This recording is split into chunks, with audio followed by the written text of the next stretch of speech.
Well, Jamie, a busy week at Spennymoor Town. Tell us about it from your perspective. Busy is definitely the word. Obviously, it's been a bit of a whirlwind week. It was very sad to see. Obviously, Bern and John or Aka's March leave on Monday, Tuesday. Brilliant people who've done a lot for the football club in the time they've been here. Been brilliant around the place. Not just at the football club, but within the community and what they've done. And the lads had huge respect for them. Not just as managers, but as people as well. So that was difficult to digest. Obviously we came in Tuesday after that, and we needed to pick each other up. We needed to try and get a lift on the training ground, and when Jason comes in, you do get that with him, of course. But yeah, it's been a really busy week. Obviously preparing for the game on Saturday. It's going to be a real battle, difficult game as it always is when you go to Farsley. So we're just trying to get the preparation right, make sure the boys are ready for the game, and support Jason in any way we can. And we're hoping to go there on Saturday and get a real positive result. From your perspective, obviously it unfolded fairly quickly. I guess you find out the news about the former managers leaving, and you get the chance to opportunity to come in and help the new sort of setup now. Yeah, it is, and that's football. And we could be standing here this time next week, and it might look different again. But like I said before, we had to digest that disappointment. And in football, it turns around quickly. Obviously, the next focus was, how do we get the boys prepared properly? What does training need to look like? What do they need to be the best they can on Saturday? It's obviously a great opportunity for us to go there. We've got all the experience of Jason, and along with Mason and obviously James. We're just working as hard as we can to, like I say, give the boys that platform, get them prepared so that we go there and get a really positive result. In terms of the group, how will the dynamic work? Obviously, Jason Ainsley, someone you know really well already. Him coming in and how from that experience will help you soak up that knowledge that he has, I suppose. Yeah, it's absolutely massive for us. He's been in the game a long time. He's been there, seen it and done it.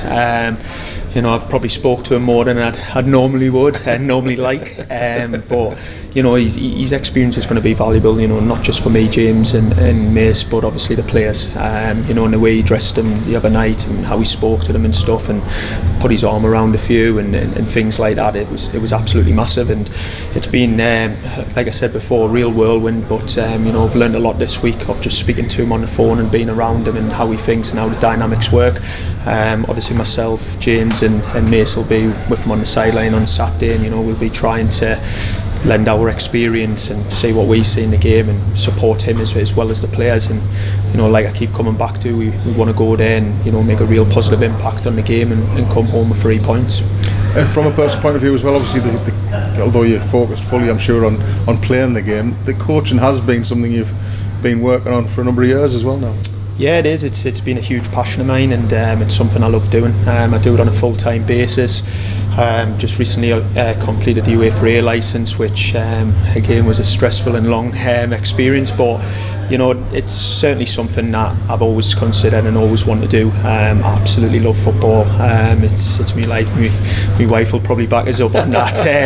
But this week, like I said before, I've learned a lot. And obviously we're going to put a session on tonight. And the boys have responded really well to it so far. They've been full respect and stuff like that.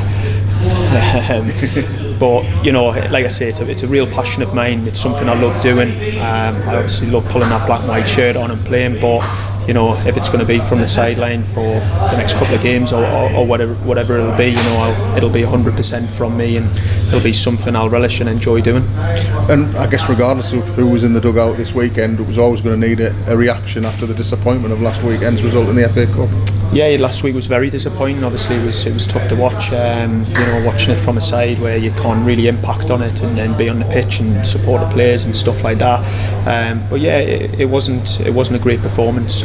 We spoke about the things that we need to do better. The battling, the winning the duels, competing for the second balls, dealing with the environment. We've got to get them done right, and they're the basics. But if we can do that, it's such a talented squad here. And if we can get them, buzzing and get them playing and stuff like that, I'd like to think that we'll do really well moving forward. 2 tricky away games to look forward to. I know the one at a time this weekend. Farsley Celtic away. What threats and what strengths can we expect from them? I think, like I said before, in terms of Farsley, you know what you're going to expect. You know, they're a big physical team. They put balls in good areas. They've got long throws to work on the set plays. You know, we've watched them a few times this week, and you know, we've looked at what their strengths are and areas that we can exploit them. You look at Fylde, bit of a contrast and change. You know, you're going to go to a lovely pitch, lovely stadium, against a bit of a total footballing side. So yeah, it's going to be preparing the boys. It's going to be us, you know, looking at all the games and stuff and making sure that we're doing the right things on the training ground to make sure that we're prepared for what's going to come on Saturday, and then the obviously contrast to Fylde on Tuesday.